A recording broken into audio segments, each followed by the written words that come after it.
They tell us that America is divided, that we are locked in a war of ideas, left versus right, blue versus red, Democrat versus Republican. But what if that division is not the flaw of the system, but its engine? What if the two-party machine is designed not to balance power, but to ensure that no matter who wins, the same machinery keeps turning? To see it clearly, we have to look backward, to the ashes of September 11th, 2001. In that moment of fear and fury, President George W. Bush and his neoconservative advisors created something unprecedented: the Department of Homeland Security. It was sold as a necessity, a safeguard against foreign enemies. But in truth, it was the birth of a new domestic order, a bureaucratic leviathan with sweeping powers that no president since has ever relinquished. Within it, Immigration and Customs Enforcement, I.C.E., was born. And though it was conceived to defend the nation in a time of war, it has never once stood down. The war changed, the enemy shifted, but the machine kept moving. Despite every change in administration, despite every campaign promise of reform, DHS has only grown. Its budgets balloon, its authorities multiply. Its mission, once clearly defined, now extends to every corner of civilian life: surveillance, detention, border control, even cyber operations. And yet, the politicians who trade power back and forth every 4 years pretend to be opponents. They rage at one another in front of the cameras. But when the lights go out, they both reach for the same instruments of control. Look closer, and the illusion begins to unravel. Today, ICE has become one of the most powerful and heavily funded internal security forces on the planet. Their operations are vast. Their reach is deep. They run raids across American cities with tactical precision that rivals military units. And while conservatives today cheer those operations as law and order, history reminds us, power granted to one administration will be wielded by the next.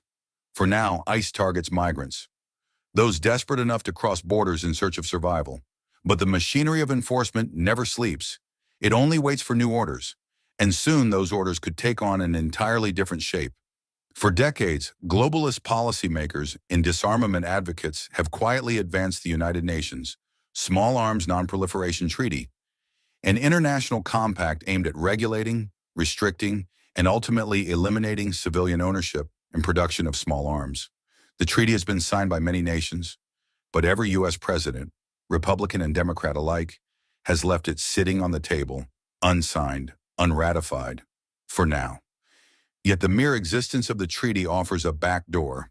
If ever signed and confirmed by the Senate, it would override domestic law through the supremacy clause of the Constitution, granting international authority precedence over the Second Amendment. And who then would be tasked with enforcing it?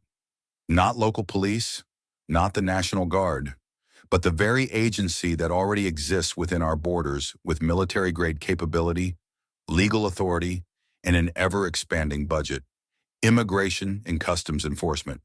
The same I.C.E. that now hunts migrants would become the instrument that hunts firearms. Door-to-door raids under a new name: Weapons Compliance Operations.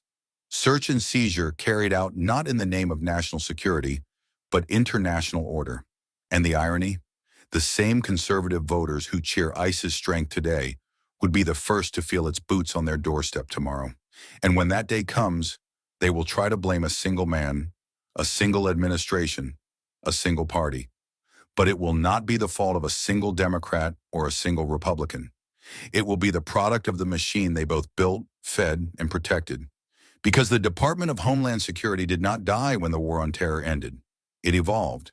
It merged with local law enforcement, intertwined with the intelligence community, and extended its reach into cyberspace. And in 2022, when the Pentagon quietly authorized the Defense Intelligence Agency to conduct domestic intelligence collection within the United States, something once considered a blatant violation of the Posse Comitatus Act, the line between civilian and military authority effectively vanished.